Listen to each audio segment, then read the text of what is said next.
ភិក្រមស3សម្រាប់វត្តអារាមរបស់ក្រសួងធម្មការនិងសាសនាសទី1វត្តស្អាតបរិស្ថានស្អាតអនាម័យល្អសំណង់មានរបៀបរៀបរយជារមណីយដ្ឋានសាសនាជាពុញ្ញខេត្តសម្រាប់ពុទ្ធបរិស័ទទី2វត្តស្វាងជាកន្លែងផ្ដល់នូវចំណេះដឹងតាមរយៈការអប់រំ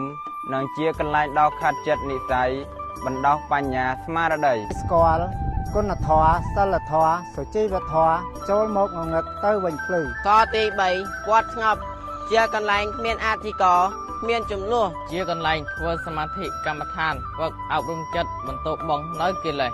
ធ្វើឲ្យចិត្តស្ងប់ប្រាសចាកគ្រឿងពន្ធកិច្ចនានាគ្រឿងជាប់ជំពាក់នានាវត្តពោធិវង្សភ្នំរូងភូមិបឹងបេងស្រុកម៉ាឡៃខេត្តបន្ទាយមានជ័យ